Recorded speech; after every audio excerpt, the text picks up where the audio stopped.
August 15, 2019, Glacier National Park. Tom McKenna had taught his daughter 3 rules about the wilderness. Never travel alone. Always leave a trail marker. Trust your gut when something feels wrong. Sarah broke all 3 that morning.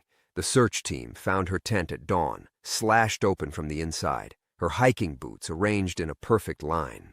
A single playing card pinned to a pine tree, the Jack of Spades, same card Tom's old crew used as their calling sign 30 years ago. But it was the message carved into the bark that made Tom's blood freeze. The woods remember Iron Tom. Only 5 men knew that nickname. 4 were dead. The 5th had been missing for 15 years. Someone had been watching. Someone had been waiting. Someone knew exactly how to make the legendary Iron Tom McKenna come apart at the seams. The hunt wasn't just beginning. It had been planned for decades. Before we jump back in, tell us where you're tuning in from, and if this story touches you, make sure you're subscribed because tomorrow I've saved something extra special for you. Tom's hands shook as he traced the carved letters with his fingertip, bark dust falling like ash onto his boots. The message cut deep into the lodgepole pine, fresh sap still weeping from the wounds. Whoever did this had taken their time, each letter deliberate, taunting. Iron Tom. He hadn't heard that name spoken aloud in 15 years. The search and rescue team bustled around Sarah's campsite 20 yards away, their voices a distant hum as they photographed boot prints and bagged evidence. But Tom stood frozen at the tree line, his world tilting on its axis. The Jack of Spades fluttered against the bark in the morning breeze, held in place by a rusted railroad spike driven through its center. Tom remembered buying those cards in Billings back in '89, the deck they'd used during long nights guarding cattle shipments. Each man in his crew had claimed a face card as his signature. Tom was the king of spades. Big Jim Morrison took the ace. The jack belonged to Mr. McKenna? Tom spun toward the voice. A young ranger with earnest eyes and a clipboard approached, her boots crunching on pine needles. "I'm Ranger Collins. I need to ask you some questions about your daughter's planned route. She was supposed to stay on the marked trail." Tom's voice came out rougher than intended. "Day hike only. Back by sunset. When did you last speak with her?" "Yesterday morning, before I left for town." The guilt hit him like a physical blow. He'd driven to Kalispell for a client meeting, 3 hours each way to discuss security for some Hollywood producer's vanity ranch. 3 hours that might have cost Sarah everything. Ranger Collins scribbled notes. Any reason she might have deviated from her planned route? Problems at home? Boyfriend troubles? Tom almost laughed. Sarah was 16 but had the judgment of someone twice her age, a necessity when your only family was a father who still woke up screaming some nights. She'd been his anchor since her mother died 8 years ago, the one person who could pull him back from the edge when the memories got too dark. "She doesn't make reckless decisions," he said. "Someone took her. Mr. McKenna. I understand you're worried, but there's no evidence of foul play. Teenagers run off all the time, especially after family arguments. Look at the tent." Tom's voice turned to steel, slashed from the inside in perfect vertical cuts. No panic, no struggle marks in the dirt. The boots lined up like a goddamn parade formation. He pointed at the playing card. "And this is a message meant for me." Ranger Collins followed his gaze. "What's the significance of the card?" Tom studied her young face, trying to decide how much truth she could handle. How could he explain that his past had finally caught up with him? That somewhere in these mountains, a ghost from his darkest days was playing a game Tom didn't yet understand. "Old business," he said finally. "The kind that doesn't stay buried." His satellite phone buzzed. Tom glanced at the screen. Unknown number. His thumb hovered over the decline button, but something made him answer. McKenna. "Hello, Iron Tom." The voice hit him like ice water. Soft, careful, with the faint lisp he remembered from 3 decades ago. Tom's knees nearly buckled. "Marcus? You sound surprised. Didn't you get my calling card?" Tom looked around the campsite, searching the tree line for any sign of movement. "Where is she?" "Sarah's fine, for now. Beautiful girl, Iron Tom. Has her mother's eyes, doesn't she? Such a shame about Rebecca's cancer. But then you know all about losing family unexpectedly." The phone creaked in Tom's grip. "If you hurt her, you'll what? track me down like you did before? Burn down half the county looking for justice?" Marcus's laugh was soft, almost childlike. "I've been watching you for 15 years, Tom, watching you play at being a father, building your little fortress in the mountains, pretending the past doesn't exist. What do you want?" "I want you to remember. I want you to walk in my boots for a while. Feel what it's like when someone you love disappears into smoke and ash." The line crackled with static. "The woods remember everything, Iron Tom. Every secret, every lie, every innocent person who died because of your choices." Tom's throat constricted. The canyon fire wasn't what? Your fault? Tell that to my family. Marcus's voice hardened. "Sarah's alive because I need you functional. But that protection has conditions. You come alone. You follow my trail. And you remember what really happened in Devil's Canyon that night." The line went dead. Tom stared at the phone, his reflection ghost-like in the black screen. Around him, the search team continued their methodical work, photographing evidence that would lead nowhere, following protocols that couldn't touch what was really happening. This wasn't a missing person case. It was a reckoning 15 years in the making. The hunt was about to begin, and Tom knew the prey wasn't his daughter. It was him. The satellite phone felt like a stone in Tom's palm as he slipped it back into his jacket pocket. Around him, the search team continued their choreographed dance of documentation, measuring boot prints, photographing the slashed tent, speaking in the careful, professional tones of people who believed they were dealing with a routine missing person case. Their voices seemed to come from underwater, distorted and meaningless. Tom pressed his back against the lodgepole pine, feeling the rough bark catch on his flannel shirt. The railroad spike protruded inches from his shoulder, still holding Marcus Webb's calling card. The jack of spades fluttered in the mountain breeze like a dying thing. 15 years. 15 years of building a quiet life in these mountains, of learning to be the kind of father Sarah deserved, of convincing himself that the ghosts of Devil's Canyon would stay buried. He'd been a fool. "Mr. McKenna?"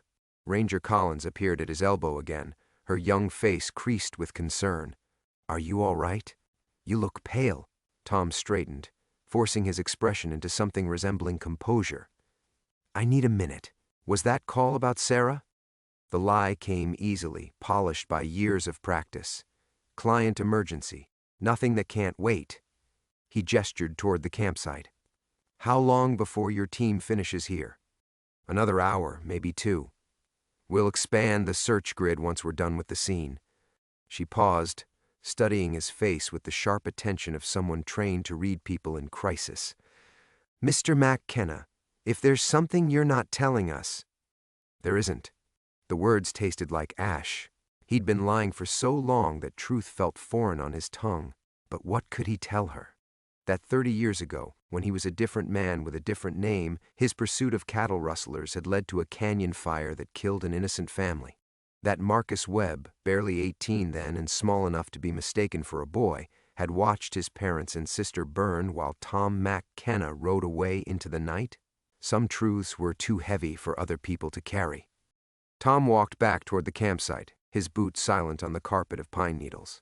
Sarah's tent sat in the center of the clearing like an accusation, its bright orange fabric slashed with surgical precision. He'd taught her to set up camp just like this. Tent positioned to catch the morning sun, gear arranged in neat rows, fire ring cleared of debris. Even in abduction, she'd followed his lessons. The guilt hit him fresh, a familiar weight that had lived in his chest since the night Rebecca died.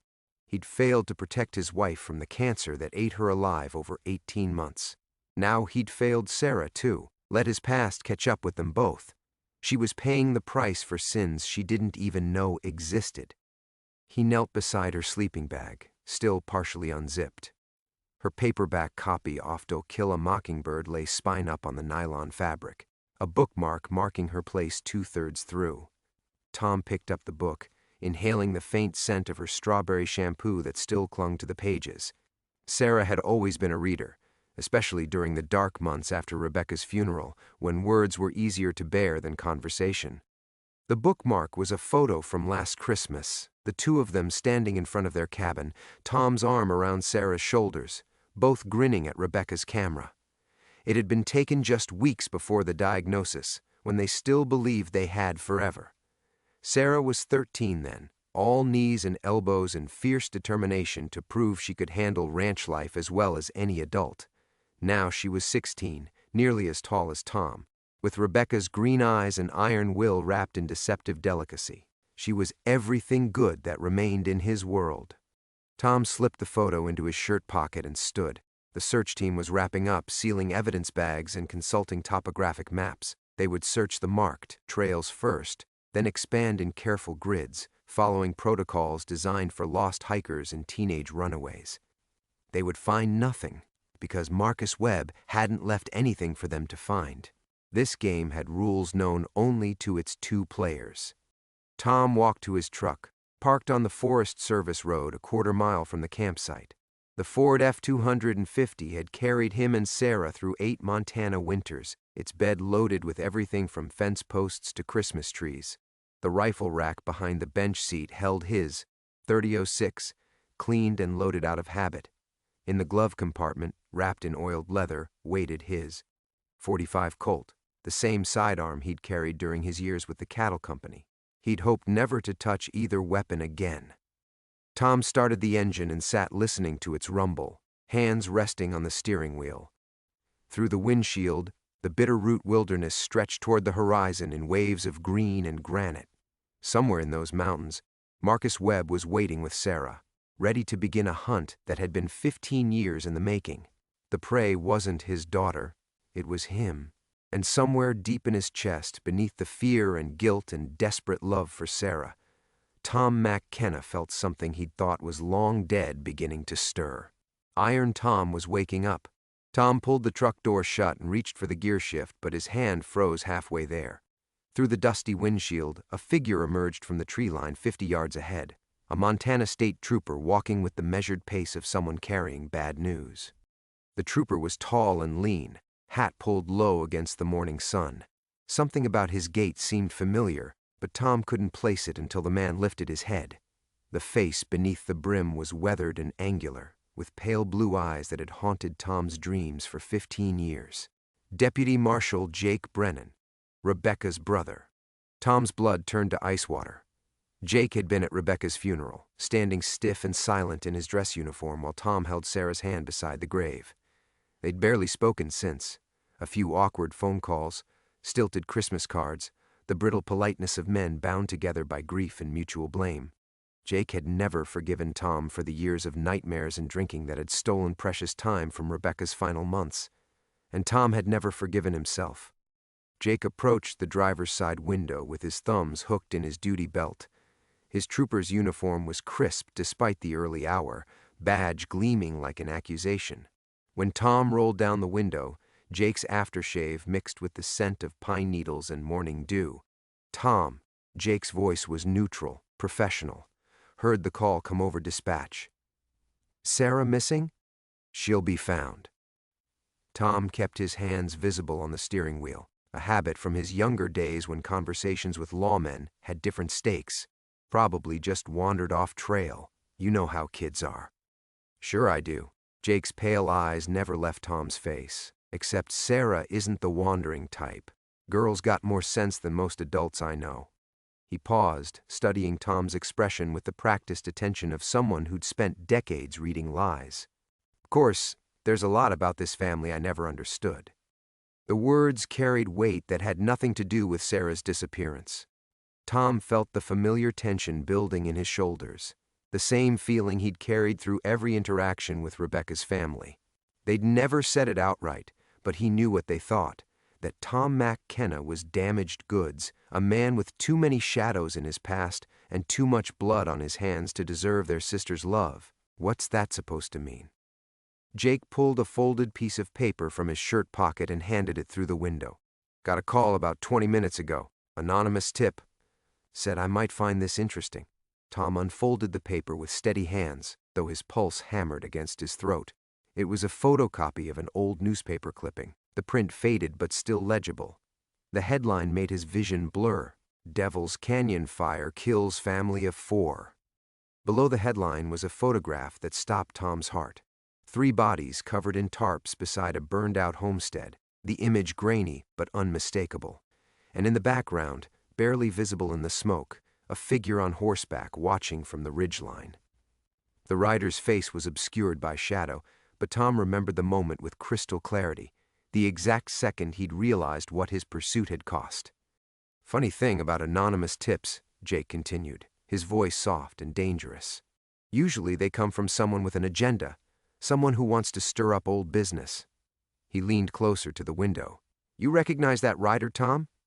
Tom refolded the clipping with deliberate care, his mind racing through possibilities and consequences. Marcus Webb hadn't just taken Sarah. He'd declared war. The phone call had been a prelude, a way to get Tom's attention. But sending this clipping to Jake Brennan was something else entirely. It was psychological warfare designed to isolate Tom, to strip away any allies he might have turned to for help. "Ancient history," Tom said finally. "Nothing to do with Sarah." "Is it now?" Jake's smile was sharp as winter steel. "Because the way I see it, a man with that kind of history might have enemies. Enemies who'd be willing to hurt an innocent girl to settle old scores." He straightened up, hand resting on the butt of his service weapon. "Makes me wonder what other secrets you've been keeping from the family." The accusation hung between them like smoke. Tom could see the calculation in Jake's eyes, the same look he'd worn at Rebecca's bedside during those final weeks when every conversation had been about treatment options and borrowed time. Jake had always blamed Tom for not being the husband Rebecca deserved for the nights Tom had sat drinking on the porch, instead of holding her hand. For the way grief had turned him inward when she'd needed him most. Now he had a weapon sharp enough to cut through 15 years of careful silence. Tom started the engine, the diesel rumble loud in the morning air. "I need to go look for my daughter." "Sure you do." Jake stepped back from the truck but didn't move away. "Just remember, Tom, some roads don't have a way back. Some choices can't be undone, no matter how much you might want to bury them." Tom shifted into drive without responding, but he could feel Jake's stare burning through the rear window as he pulled away.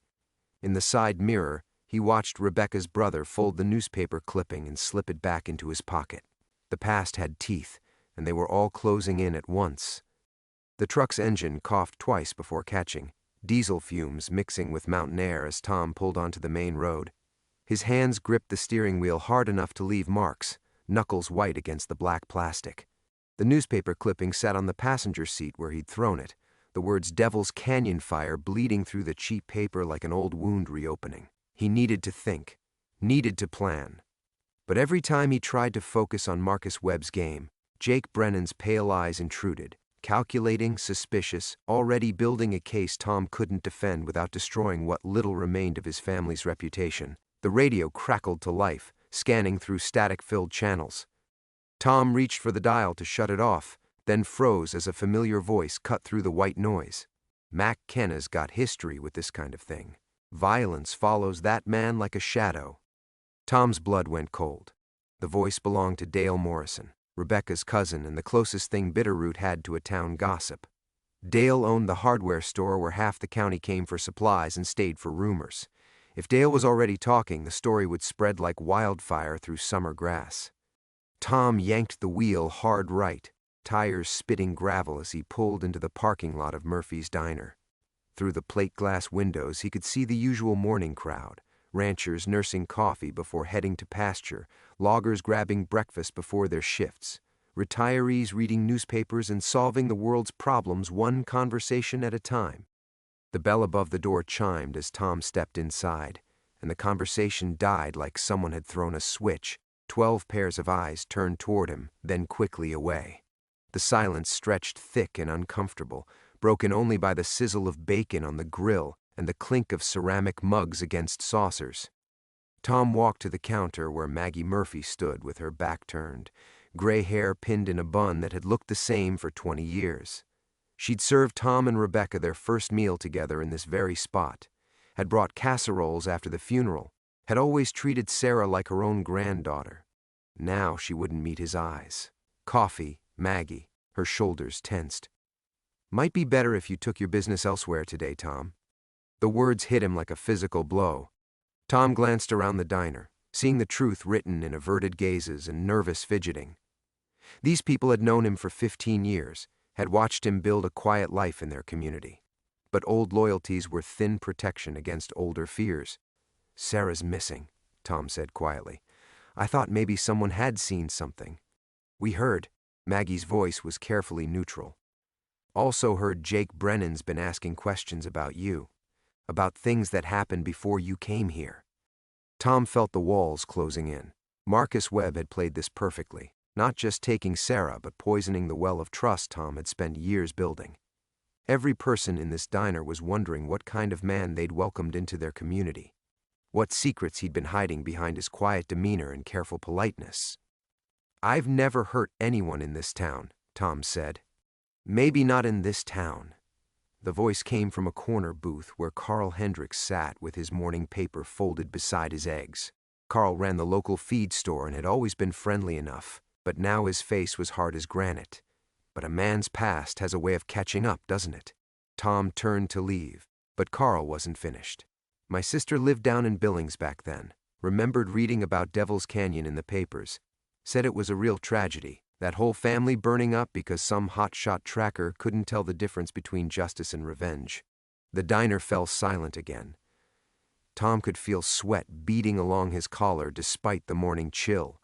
He wanted to explain, to tell them about the rustlers who'd been bleeding ranches dry, about the chase through the canyon that had gone wrong, about the wind that had shifted at the worst possible moment and turned a controlled burn into an inferno. But the words stuck in his throat like broken glass. "That family had a boy," Carl continued. "Tiny little thing, barely came up to a man's belt buckle. Papers said he was never found, just vanished into the smoke like a ghost." Tom's phone buzzed against his chest. He pulled it out with shaking hands, seeing an unknown number on the display. Around the diner, conversations resumed in urgent whispers, but Tom barely heard them over the roaring in his ears. "Answer it, Iron Tom." Marcus Webb's voice was soft as silk and twice as deadly. "Let them all hear how the past sounds when it comes calling." Tom looked around the diner one last time, seeing fear and judgment in every face. These people had children of their own, grandchildren they tucked into bed at night. The idea that something dark had been living among them, that their trust had been misplaced, would spread through the community like infection. He was already dead to them. Marcus had made sure of that. Tom pressed the phone to his ear and walked outside, the diner's bell clanging behind him like a funeral knell. The morning air felt thin in his lungs as Marcus Webb's voice whispered through the speaker. "Hear that, Cowboy? That's the sound of a reputation dying. 24 hours from now, every person in 3 counties will know what Iron Tom McKenna really is. Where's my daughter?" Tom's voice came out raw. "Safe, for now." A pause filled with distant wind and what might have been Sarah's laughter, too far away to be certain. "But safety's a fragile thing, isn't it? Ask the Webb family." "Oh, wait, you can't. They're all dead." Tom gripped the phone until the plastic creaked. Through the diner windows, he could see heads bent together in urgent conversation, phones already appearing in weathered hands. The story would be in 3 towns before lunch, spread across social media by dinner. His carefully constructed life was unraveling thread by thread. What do you want? Justice, truth, all those pretty words men like you throw around when you're hunting other people's sons. Marcus's voice carried the weight of 30 years of grief aged into pure venom. "But mostly, I want you to understand what it feels like to lose everything while the whole world watches." The line went dead. Tom stared at the phone's blank screen, his reflection distorted in the black glass. Inside the diner, Carl Hendricks was already dialing, probably calling his sister in Billings to confirm the details he'd half remembered. By evening, the story would have grown teeth. Iron Tom McKenna, the killer who'd hidden among decent folk for 15 years, finally exposed. His truck sat in the gravel lot like an island of normalcy in a world gone mad. Tom climbed behind the wheel and sat listening to the engine tick, his mind racing through the implications. Jake Brennan would start digging deeper, following leads that had been carefully buried for 3 decades. The state police would want answers about connections between Sarah's disappearance and Devil's Canyon. Questions would be asked about the years before Tom McKenna appeared in Bitterroot, about who he'd been, what name he'd carried, why a successful tracker had suddenly vanished from the cattle industry. Some graves, once opened, never closed again. Tom pulled out of the lot and drove toward the edge of town. past familiar landmarks that now felt like farewell tours. The feed store where he'd bought supplies every month for 15 years. The church where Rebecca's funeral had filled every pew with mourners. The elementary school where Sarah had played on swings that Tom had helped install during a volunteer weekend. All of it poisoned now by Marcus Webb's careful planning. His phone rang again, Jake Brennan this time. Tom let it go to voicemail, then listened to the message with growing dread. "Tom, we need to talk. Found some interesting records in the state archives. Seems there's gaps in your employment history that need explaining. Call me back, or I'll come find you. This ends today one way or another." Tom deleted the message and pulled over at Miller's Point, an overlook where teenagers came to park and tourists stopped for photos. The Bitterroot Valley spread below him like a living map. Ranch houses connected by gravel roads and fence lines, the whole community bound together by generations of shared struggle and mutual trust. Trust he'd betrayed simply by existing among them under false pretenses. The newspaper clipping lay crumpled on the passenger seat. Tom smoothed it out, studying the photograph he'd tried to forget for 30 years. 3 bodies beneath tarps, and in the background, barely visible through smoke and shadow, the silhouette of a man on horseback. Tom Wheeler, that had been his name then, when he'd worked for the Yellowstone Cattle Company tracking rustlers through mountain passes and canyon country. He'd been good at his job, too good. The Webb family had homesteaded in Devil's Canyon for 3 generations, scraping survival from 40 acres of marginal land. When cattle started disappearing from nearby ranches, suspicion fell on anyone living rough in the backcountry. Tom had followed the evidence: hoofprints, campfire ashes, the occasional glimpse of movement on distant ridges. The trail had led to Devil's Canyon just as autumn winds turned the mountains into a tinderbox. He'd meant to flush them out with a small grass fire, drive them toward the canyon mouth where deputies waited. But the wind had shifted without warning, and the controlled burn became an inferno that trapped an innocent family in their cabin.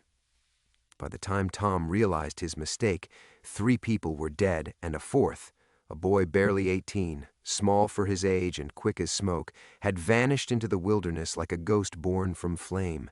The newspapers had called it a tragedy. Tom Wheeler had called it the end of everything he'd believed about justice and righteousness. He'd disappeared that same night, leaving his badge and his horse and his name scattered like ashes on the wind. For 30 years he'd thought the boy had died in those mountains, another victim of his arrogance and miscalculation. He'd been wrong about that too. Tom's phone buzzed with a text message, GPS coordinates, and a single word: come. He memorized the numbers and drove north toward the Bitterroot Wilderness, past the last cell tower, past the last paved road, into country where mistakes became graves and the past never stayed buried. The coordinates led to a trailhead he recognized: Eagle Creek, where he and Sarah had hiked last summer, where she'd collected smooth river stones and pressed wildflowers between the pages of a paperback novel. The memory felt like a knife turning in his chest. Marcus Webb was waiting beside a rusted trail sign, sitting on a fallen log with his legs dangling like a child's. Up close, he looked older than his 48 years, weathered by decades of mountain living and the kind of grief that carved lines deeper than wind or weather. His clothes were military surplus, faded but functional, and his hands rested casually on a rifle that had seen better wars. Tom Wheeler. The name fell from Marcus's lips like a curse. Or do you prefer Iron Tom McKenna these days? Where's Sarah? Safe. Marcus gestured toward the mountains with his rifle barrel. For now. Depends on whether you're finally ready to hear some truth. Tom stepped closer, his hands visible but ready. I never lied about what happened in Devil's Canyon. Didn't you? Marcus's laugh was bitter as winter wind. Let me tell you a story, cowboy, about a family that never rustled so much as a chicken, but got blamed anyway because they were poor and desperate and lived where decent folk couldn't see them starve. The words hit Tom like physical blows. The evidence was planted. Marcus stood up, his small frame somehow radiating menace despite barely reaching Tom's chest. Every hoofprint, every burned campfire, every single piece of evidence that led you to Devil's Canyon was put there by someone who wanted my family to burn. Tom's world tilted sideways. That's impossible. Is it? Marcus pulled a manila envelope from his jacket and scattered its contents on the ground between them. Photographs, documents, bank records, 30 years of careful investigation laid out like an indictment.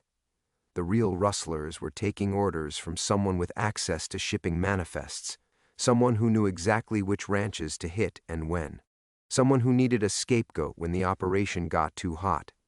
Tom knelt and picked up a photograph that made his blood freeze. Jake Brennan, 30 years younger but unmistakable, shaking hands with a man Tom recognized as the former sheriff of Yellowstone County. Between them sat a briefcase stuffed with cash. "Your brother-in-law's been playing a long game," Marcus continued. "Built himself a nice career in law enforcement on the bones of my family. And when you disappeared after the fire, when Tom Wheeler became Tom McKenna, Jake thought his secret was safe forever." Tom's hands shook as he shuffled through the documents. Bills of sale for stolen cattle, signed with Jake's real name, Jacob Brennan Morrison. Bank deposits that coincided perfectly with the rustling timeline. And buried in the stack, a handwritten note that stopped Tom's heart. "Webb family getting suspicious. Need them gone before spring roundup. Make it look like an accident. J.B." "He knew you'd follow the trail he laid," Marcus said quietly. "Knew Tom Wheeler was too good a tracker to miss the signs, too righteous to let rustlers operate in his territory. He used your reputation against you, turned your skill into a weapon aimed at innocent people." Tom staggered backward, his mind reeling through implications that rewrote 30 years of guilt and self-hatred. "Why didn't you come forward sooner?" With what? The word of a mountain hermit against a decorated state trooper? Marcus's smile was sharp as broken glass. "Jake's been watching me for decades, making sure I stayed quiet. Every time I got close to proof, something would happen. My cabin would burn down, my supplies would disappear. I'd find dead animals on my doorstep with little notes about what happens to people who dig up old bones." Tom thought of Jake's pale eyes, his calculated questions, the way he'd always made Tom feel like a suspect in his own life. "If you know all this, why take Sarah?" "Because she's not just bait for you, Cowboy." Marcus picked up the scattered evidence with practiced efficiency. "She's bait for him. Jake's been planning something big. Something that requires Tom McKenna to disappear permanently. Taking Sarah was supposed to drive you into the mountains where accidents happen easy. Jake's probably already started the manhunt, painting you as a dangerous fugitive who finally snapped. The truth hit Tom like an avalanche. He was never investigating Sarah's disappearance. He was covering it up. Now you're learning." Marcus shouldered his rifle and started walking toward the trees. "Your brother-in-law's been waiting 30 years for this moment. The chance to bury Tom Wheeler and Tom McKenna in the same grave. Only problem is, he doesn't know I've been waiting just as long." Marcus paused at the tree line and looked back with something that might have been pity. "Welcome to the war, Iron Tom. Hope you're ready to fight the devil you've been calling family." The forest swallowed them within 20 steps, pine boughs closing overhead like a cathedral ceiling made of shadow and whispered secrets. Tom followed Marcus deeper into terrain that had once been his second home, when tracking meant justice instead of 30 years of misplaced guilt. "She's 2 miles ahead," Marcus said without looking back, his small frame moving through underbrush with the fluid efficiency of something born to these mountains. "Safe, but not for long. Jake's mobilizing every law enforcement agency in 3 counties. Search and rescue, state police, probably calling in federal help by morning." Tom's boots crunched through pine needles that released the scent of summer storms and old growth. "Looking for Sarah or looking for me?" "Both. Neither." Marcus paused beside a lightning-split pine, its hollow trunk scarred black from some long-ago fire. "He needs Sarah found just long enough to make you the monster who took her. Then you both disappear, and Jake Brennan becomes the tragic hero who couldn't save his niece from her father's madness." The words carved themselves into Tom's chest like initials on bark. Permanent, painful, impossible to erase. 15 years of building trust in Bitterroot, of being the man who helped neighbors fix fence lines and volunteered at school fundraisers, reduced to ash by a story that fit too perfectly with people's fears. "The diner this morning," Tom said. "Carl Hendricks knew about Devil's Canyon." "Jake's been planting seeds for weeks," Casual questions about your past, old newspaper clippings left where curious eyes might find them, phone calls to people with long memories. Marcus's voice carried the satisfaction of a chess player who'd seen the endgame 20 moves ago. He's been preparing the battlefield, making sure when the story breaks, everyone will nod and say they saw it coming. They climbed through deadfall and granite outcroppings, following game trails that Tom remembered from decades past. This country knew him, had known Tom Wheeler before he became Tom McKenna, before guilt transformed a confident tracker into a man who second-guessed every instinct. The mountains didn't care about names or guilt or the weight of mistakes, they only cared about competence. And muscle memory was awakening in Tom's legs like resurrection. "Why help me?" Tom asked. "After what I cost you." Marcus stopped so suddenly that Tom nearly walked into him. When the smaller man turned, his eyes held depths that had nothing to do with their physical size, canyons carved by loss, hardened by survival, sharpened by purpose. "Because you didn't kill my family, Cowboy. Jake Brennan did. You were just the gun he aimed and fired." Marcus pulled out a battered photograph. A family of 4 standing in front of a log cabin, smiling at the camera with the easy confidence of people who belonged to the land they worked. "My parents, my sister Elena. She was going to marry a schoolteacher from Missoula, have babies, give mom grandchildren to spoil." Tom studied the faces, memorizing details he'd never seen in the newspaper coverage. The father's calloused hands, the mother's flour-dusted apron, the sister's bright eyes that would never see another spring. And in the corner, barely reaching his father's shoulder, a teenage Marcus with hope still visible in his face. "I spent 30 years hating Tom Wheeler for what happened in Devil's Canyon," Marcus continued. 30 years planning revenge against a man who was as much a victim as anyone.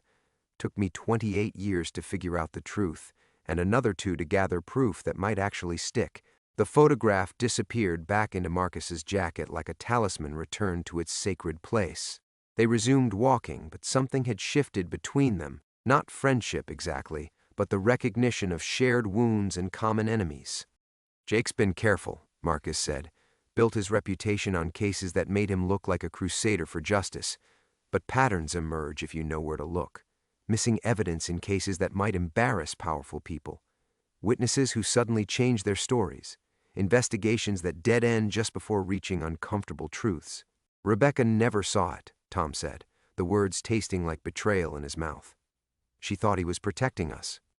Maybe he was, in his way. Protecting the lie that kept you grateful and quiet.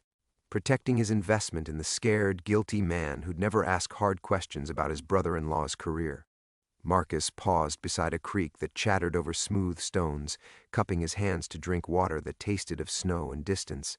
"But Rebecca's gone now, and guilty men make poor long-term assets. Sooner or later, you'd remember who you used to be. Sooner or later, Tom Wheeler would wake up and start tracking the truth." Tom knelt beside the creek, seeing his reflection fractured by moving water, features that belonged to a man who'd spent 30 years running from himself. But underneath, like bedrock beneath topsoil, the tracker remained. The man who could read sign in bent grass and broken twigs, who understood how predators thought and moved, who'd been shaped by these mountains into something harder than guilt and more enduring than shame. "He made one mistake," Tom said quietly. Marcus's smile was sharp as winter starlight. "He took your daughter." They found Jake Brennan waiting in the clearing like a man attending his own funeral. Perfectly composed, perfectly positioned, with Sarah bound to a tree 20 yards away and a service weapon trained on her with the steady hands of someone who'd been practicing this moment for 30 years.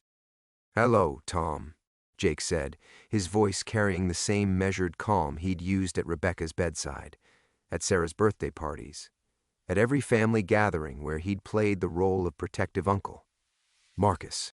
Sarah's eyes were wide but fierce above the gag, tracking between her father and the small man beside him with the quick intelligence that had always made Tom's heart ache with pride. She was afraid but unbroken, and when she saw him, her struggles against the ropes intensified with renewed hope. "Let her go, Jake." Tom stepped forward, hands visible, every instinct screaming warnings about angles and distance, and the steady way Jake's gun never wavered. "This is between us." "Is it?" Jake's smile was a blade drawn in daylight.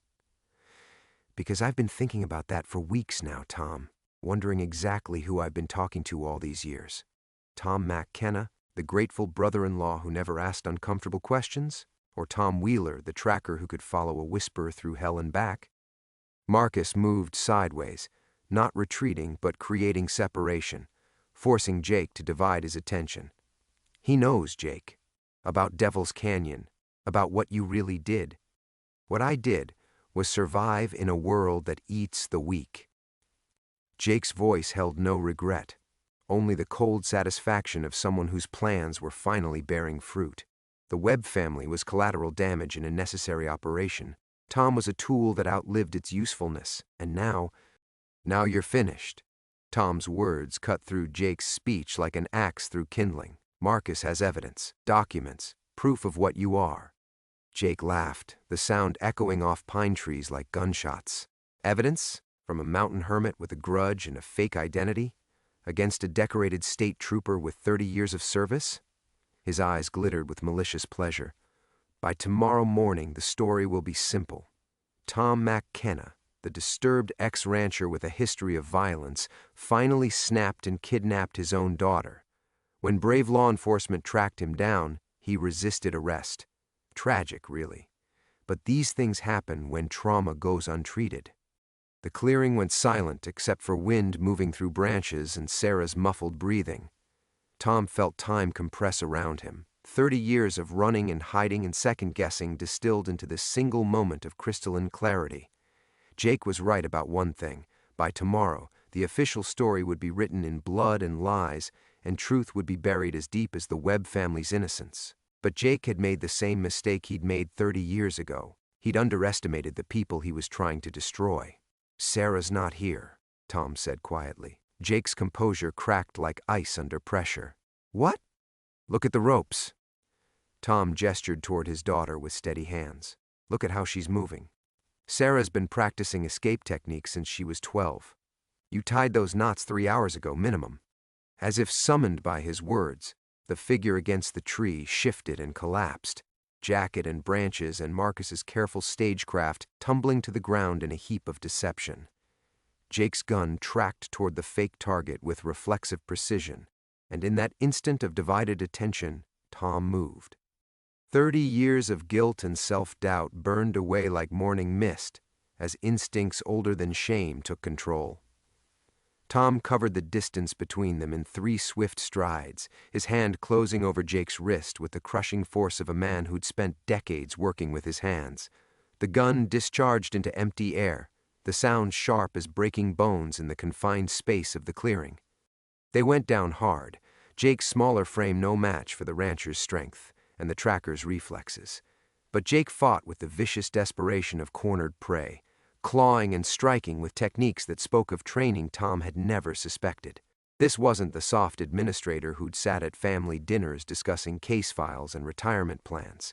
This was something harder and more dangerous, a predator who'd learned to wear human faces. Jake's elbow connected with Tom's ribs, driving breath from his lungs and creating space for a knee aimed at his groin.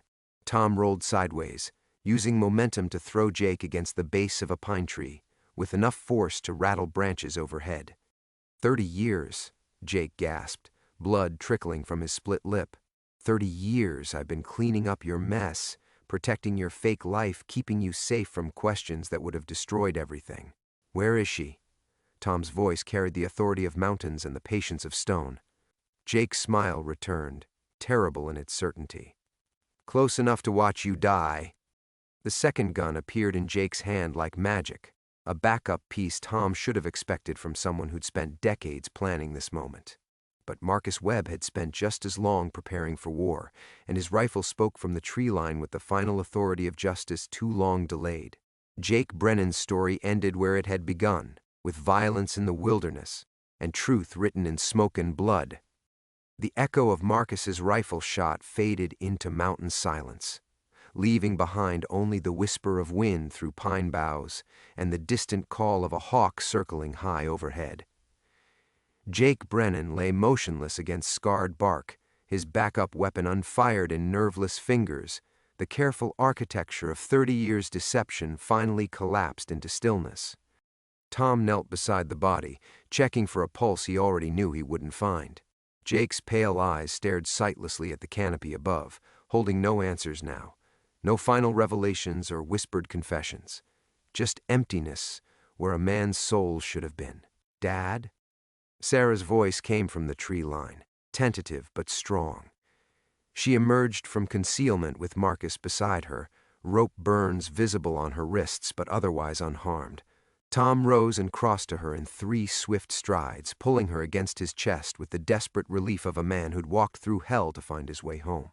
"I'm okay," she whispered against his shoulder. "I'm okay, Dad." But Tom could feel her trembling, could hear the carefully controlled fear in her voice. She was 16 years old, and she'd spent the last day watching the careful structures of her world crumble into violence and betrayal. No matter what strength she showed now, the scars would take time to heal. "We need to go," Marcus said quietly. Jake called in his position before he came here. "Search teams will be converging on this area within the hour." Tom looked up from his daughter's hair to meet the smaller man's eyes. "Will the evidence be enough?" Marcus hefted a small recording device, its red light still blinking steadily. "Jake was thoughtful enough to confess to several felonies before he tried to kill you. Combined with the financial records, witness statements from his old contacts, and the physical evidence I've been collecting for 30 years, he smiled grimly. "It'll be enough. Question is whether you're ready to be Tom Wheeler again." The name hung in the air between them like smoke from an old fire. Tom Wheeler, the man who'd tracked rustlers through impossible terrain, who'd been respected from Yellowstone to the Canadian border, who'd believed in justice before learning how easily it could be corrupted.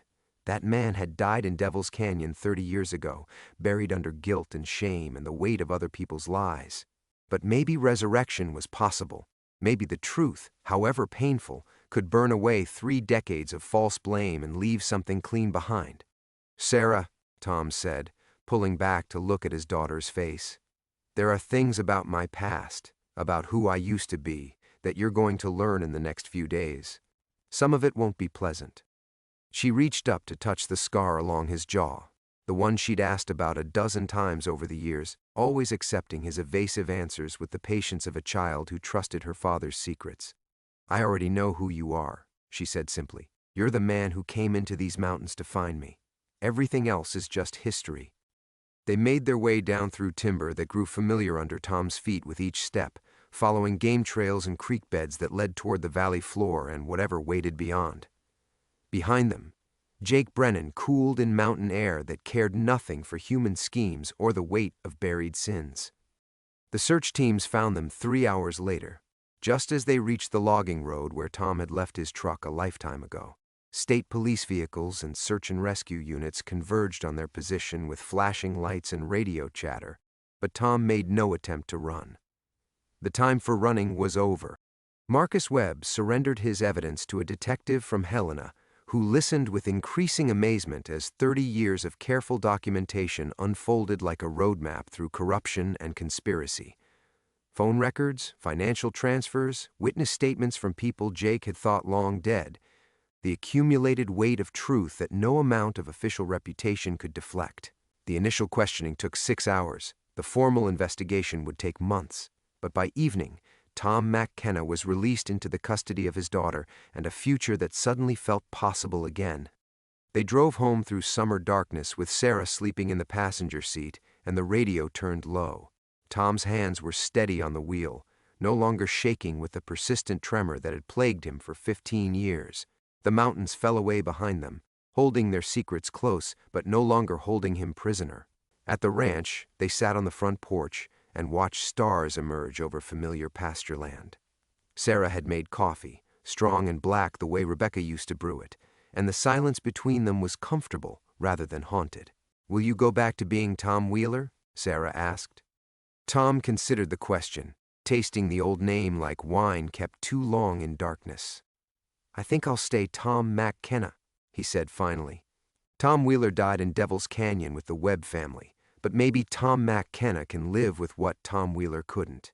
The mountains stretched away in all directions, eternal and patient and finally, mercifully quiet. In the distance, a nightbird called out across the darkness, and for the first time in 30 years, Tom McKenna answered with a sound that might have been peace.